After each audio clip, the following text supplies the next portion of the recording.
মহানগৰীৰ হাটগাঁৱত ৬টাকৈ শিশু শ্ৰমিক উদ্ধাৰ।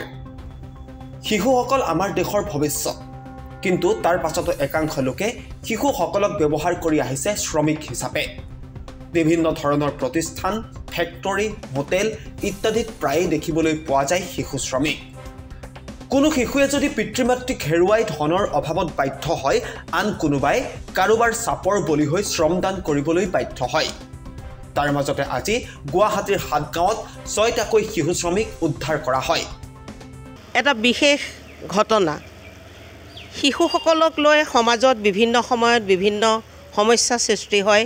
ৰাস্তাই ঘাটে শিশুসকলক পৰি থকা অৱস্থাত বা বিভিন্ন বেয়া অৱস্থাত হয়তো ড্ৰাগছ বা বিভিন্ন অসামাজিক কৰ্মত লিপ্ত থকা অৱস্থাত আমাৰ প্ৰশাসনে উদ্ধাৰ কৰি আহিছে বা কিছুমান সামাজিক সংস্থায়ো উদ্ধাৰ কৰি আহিছে।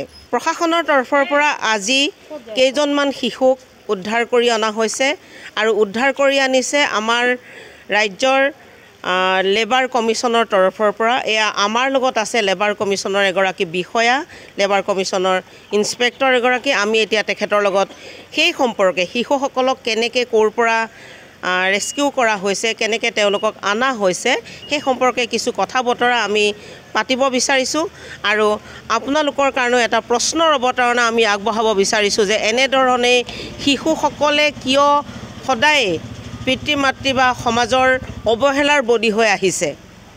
হয়, মই আগবাঢ়িছোঁ আমাৰ ইনস্পেক্টৰ ডাঙৰীয়াৰ ওচৰলৈ। আপোনাৰ প্ৰথমতে পৰিচয়টো দিব। হয়, নমস্কাৰ। মই শ্ৰম পৰিদৰ্শক অংকিত শইকীয়া, শ্ৰম আয়ুক্তৰ ফালৰ পৰা। আজি আমাৰ ডিষ্ট্ৰিক্ট লেভেল টাস্ক ফ'ৰ্চ আছে এণ্টি চাইল্ড লেবাৰ, তাৰ আমি কামৰূপ মেট্ৰৰ ফালৰ পৰা আমি আজি হাটগাঁও অঞ্চলত আমি এটা ৰেস্কিউ অভিযান চলালোঁ। এই অপাৰেশ্যনত আমি প্ৰায় আজি ৬জনকৈ শিশু শ্ৰমিক আমি ৰেস্কিউ কৰিবলৈ সক্ষম হৈছোঁ।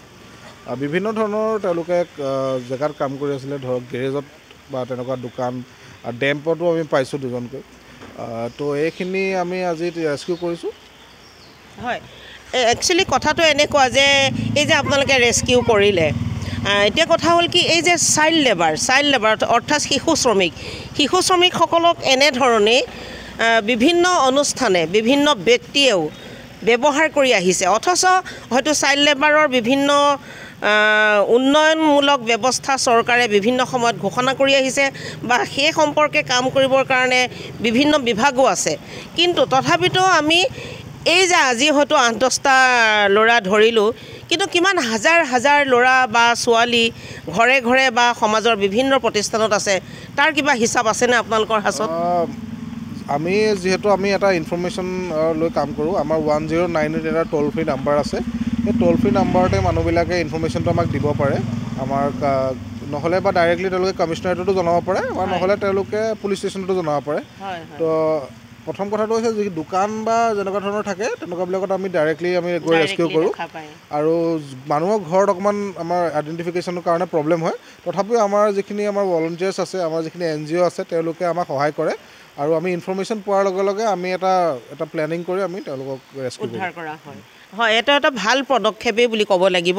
কিন্তু কথা হ'ল কি, এনেধৰণে হাজাৰ হাজাৰ শিশু আজিকালি নিৰ্যাতনৰ বলি হৈ আছে। তাৰ কাৰণে আচলতে আমি কেৱল প্ৰশাসনক, এতিয়া প্ৰশাসনিক বিষয়া এগৰাকী মোৰ লগত আছে, তেখেতৰ সন্মুখতে মই কৈছোঁ যে কেৱল প্ৰশাসনক যদি আমি দুখ দিওঁ নহয়, আচলতে আপুনি মই জনতা সতৰ্ক হ'ব লাগিব। আপুনি মই নাৰাখিব লাগিব। সেই শিশুটোক যদি আমি ৰাস্তাত পাইছোঁ তেনেহ'লে বিভাগীয় কৰ্তৃপক্ষৰ ওচৰত জমা দিয়া উচিত। তেওঁলোকক নিশ্চয় চৰকাৰে বা বিভাগীয় কৰ্তৃপক্ষই কিবা নিশ্চয় তেওঁলোকৰ কাৰণে ব্যৱস্থা কৰিব। তাকেই নকৰি আপুনি মই যদি মোৰ ঘৰত কাম কৰা ল'ৰা বা সহায়কাৰী ল'ৰা বা ছোৱালী হিচাপে গ্ৰহণ কৰোঁ, সেয়া সমাজৰ কাৰণে কিমান ক্ষতিকাৰক। আপোনাৰ সন্তানটোৰ কথা যিদৰে আপুনি ভাবে, সমাজৰ সন্তানটোৰ কথাও আপুনি তেনেদৰে ভাবক। আমি ধন্যবাদ জ্ঞাপন কৰিছোঁ ইনস্পেক্টৰ অংকিত শইকীয়ালৈ।